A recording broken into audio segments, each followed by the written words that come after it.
Hey, this is Matt once again. We're about to another video. There's another paid request. This time from this one's from Kyle, who wanted me to talk about Airbud Golden Receiver, the 1998 sequel to Airbud. Which by the time you're watching this, I should have that review up. Maybe I'll upload these at the same time. But yeah, apparently there's a lot of Airbud films. There's Airbud World. I think there's one on soccer. I think there's one on maybe volleyball, whatever. Then the Santa buddies, all those air buddies, butt buddies, all that stuff. Now, this one was not as successful as the first film. I think it was the last one to go into theaters. So the rest of it was like direct to video. And the first one was a bit of a surprise hit. It cost a couple million. I think it made 20 some. It's like 4 million, but it made like 20 some million, which is a pretty good profit margin. So they figure, oh, we'll capitalize on that. Put out a movie a year later. Bring back Kevin Zaders as the kid, who is a bit older.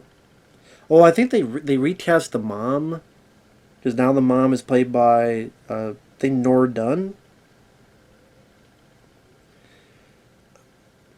I'm like, man, even the mom didn't want to come back for this. Now, Buddy is played by a different dog, because sadly the dog in the first one passed away. From, forgot what type of cancer it was. And this one, the first Air Bud I didn't mind. I thought it was fine for a family film. This, I didn't really care about. Kind of what I thought the first Air Bud was going to be, this was. Where I thought that movie was going to be Buddy, the dog, like playing basketball the whole time.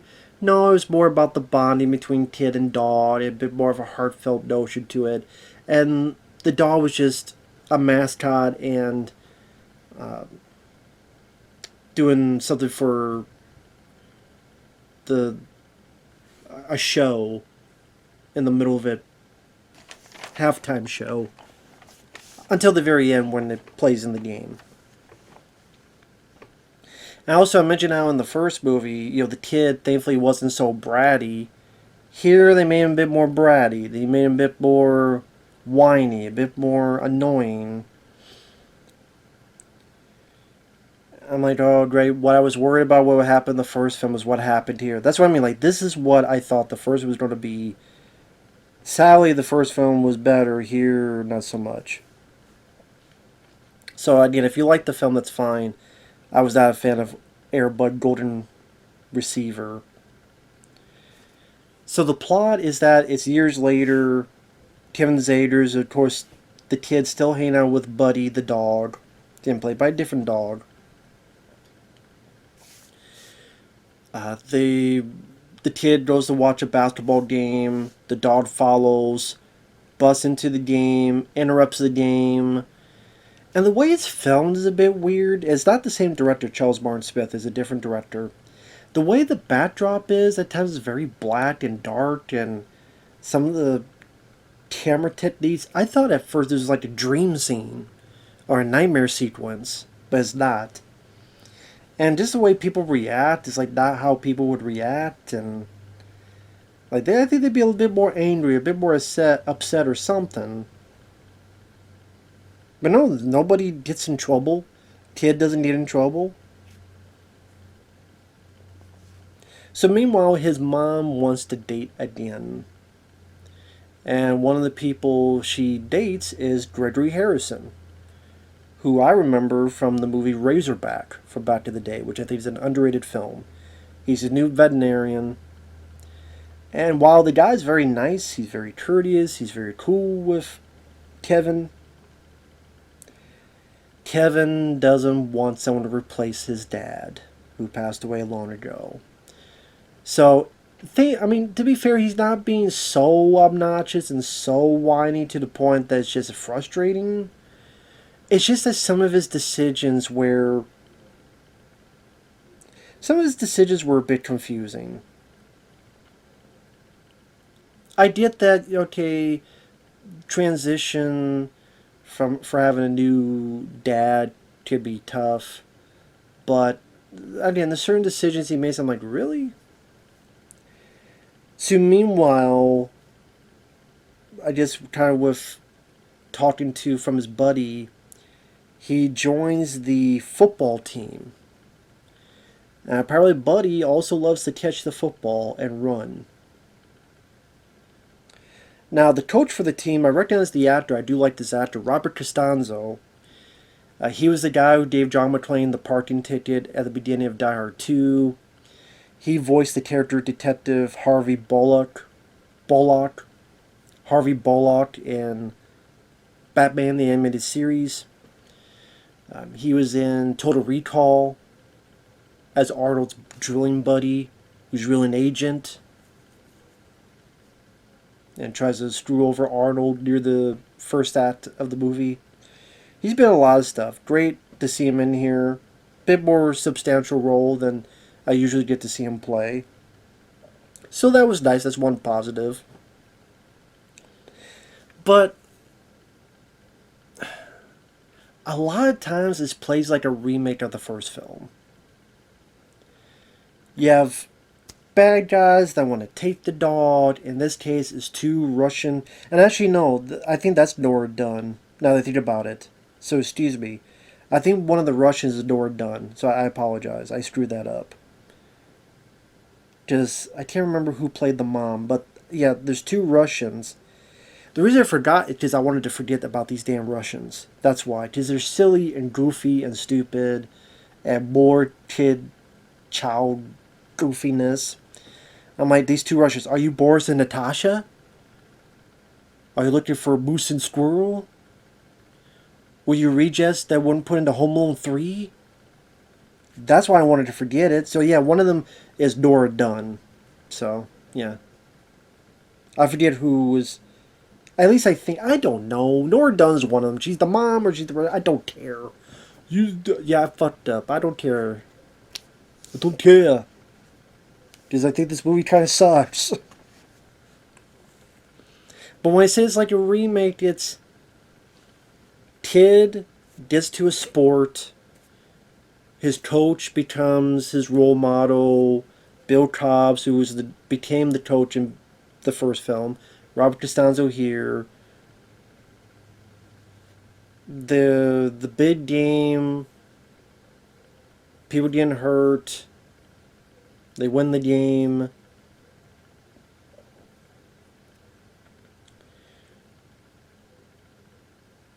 The dog running out and going on the court, or in this case the field, and showing what it can do, and then surprising people. And people go, yeah!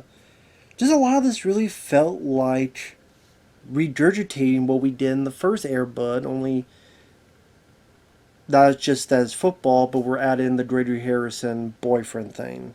That's what we're adding. It just wasn't enough for me. It just didn't feel as fresh. It definitely felt even more predictable.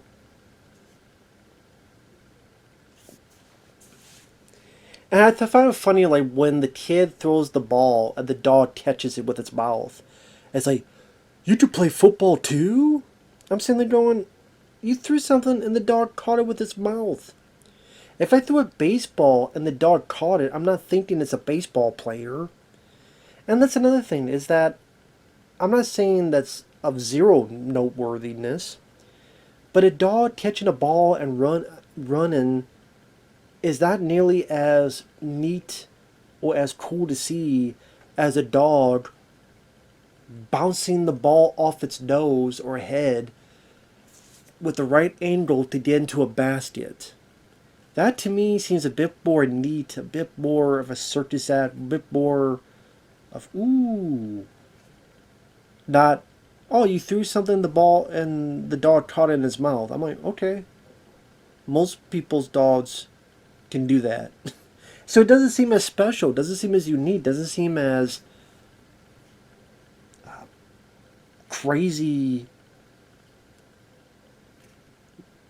as the people in the movie think it is. So I didn't really see what the big deal about it was, honestly. Oh, another thing that reminded me of the first film is when Bill Cobbs is talking to the kid in the first film. When you take that shot, do it for the wrong reason. You gotta do it from your heart.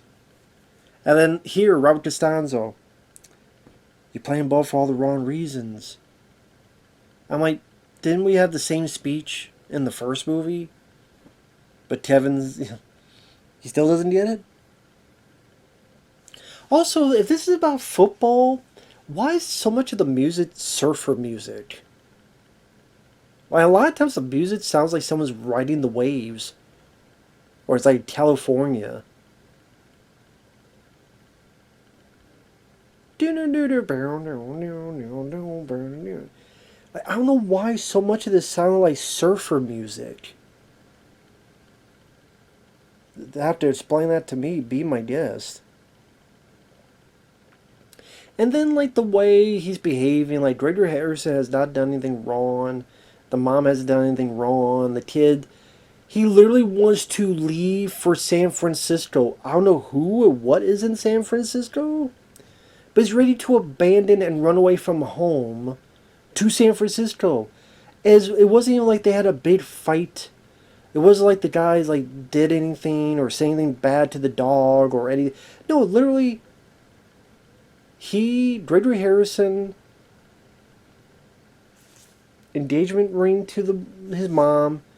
I'm gonna run away to San Francisco. I'm like, what? I get that, but at the same time, I'm like, no, I don't get it. He's acting like a brat, acting like a turd in the wind. And then Robert Costanzo has to talk about it. And then at one point the dog's taken, and there's a chimpanzee that lets the dog out. And again, this has felt much more kid-friendly, silly, goofy. I don't think it had as much of the heart as the first film. The dog, I just didn't think it was as impressive to see doing its sports deeds compared with the first film that seemed much more impressive. A lot of the plot, not all, but a lot, it just seemed like regurgitation from the first film.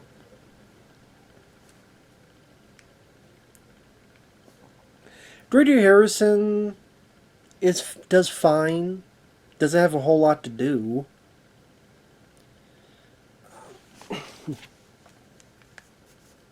Like I said, I can't remember who Nora Dunn is in this. I'll just look it up. I apologize for screwing that up. I know, my bad, my bad. I do that a lot. Just how my brain is nowadays. Just how my brain is nowadays.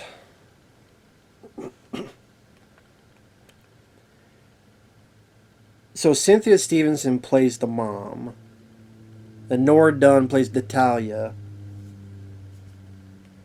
Must be called Natasha and the other one Boris.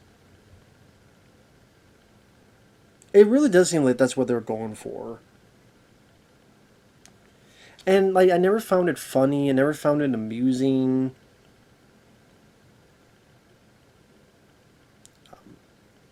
Kevin, the kid still has his buddy from the first film, but it's really nothing much to him that I could think of in terms of a character. At the very end of the film, you have an appearance from Warren Moon, who's a pretty good quarterback from back in the day.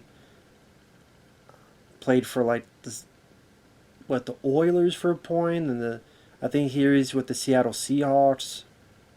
You know, just Seattle, Washington. And like again, because the dog went onto the field in an NFL game and caught the ball, and more surfer music plays, which again, why surfer music? So I know I'm going all over the place, but it's just, I don't know, man. I was not big on this movie. The first film I thought was fine. I thought it had the right amount of heart, and you know, the kid was likable and quiet and subdued enough, and here the kid's decisions were at times questionable to me. The plot points, good chunk of them remind me of just redoing the first film, rehashing the first film. The dog tricks didn't seem as impressive to me.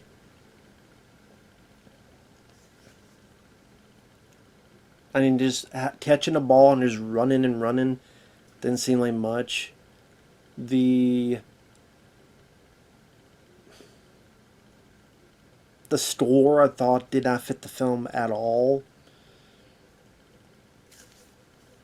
And then again, the Russian bad guy just felt really, really goofy and really stupid, unneeded. Yeah, just didn't really appeal to me, at least to me. But again, just my opinion. With that said, thanks for watching. Take care, and we'll see you guys later. Bye bye for now.